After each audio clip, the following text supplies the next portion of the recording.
ये भारत के इतिहास के पन्नों में दफन वो अनसुलझी सी पहेली है जिसे आज तक सुलझाया नहीं जा सका है। दरअसल 24 साल पहले जब पीवी नरसिम्हा राव देश के प्रधानमंत्री हुआ करते थे, तब बंगाल के पुरुलिया में आसमान से हथियारों की बारिश हुई थी। मतलब एक हवाई जहाज ने पुरुलिया में पैराशूट के द्वारा अत्याधुनिक हथियारों की 3 पेटियां नीचे गिराई।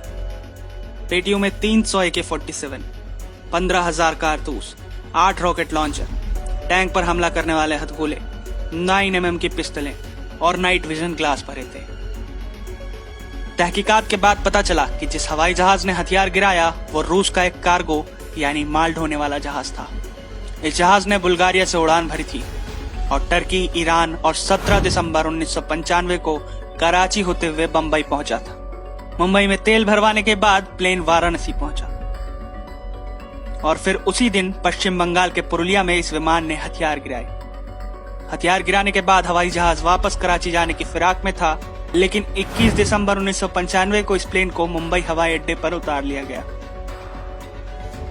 जहाज में मौजूद 6 कर्मचारियों को तो गिरफ्तार कर लिया गया, लेकिन पता चला कि इस पूरे प्लान का मास्टरमाइंड किम डेवी भाग निकला है।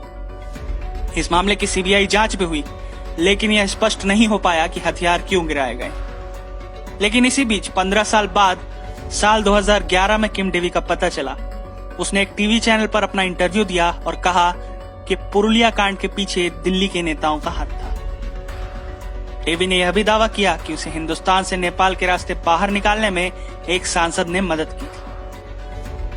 आपको जानकर हैरानी होगी कि वह सांसद और कोई नहीं बल्कि आज शराफत का चोला ओढ़कर घूमने वाला राजेश रंजन उर्फ पप्पू यादव ही था।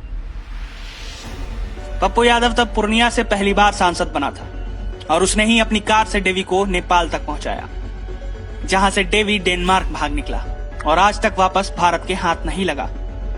आज जिस पप्पू यादव को बिहार देख रहा है, ये वही इंसान है जिसने देश की सुरक्षा पर इतना बड़ा प्रश्न चिन्ह लगाने वाले डेवी का न सिर्फ साथ दिया बल्कि उसे देश से बाहर भी निकलवाया।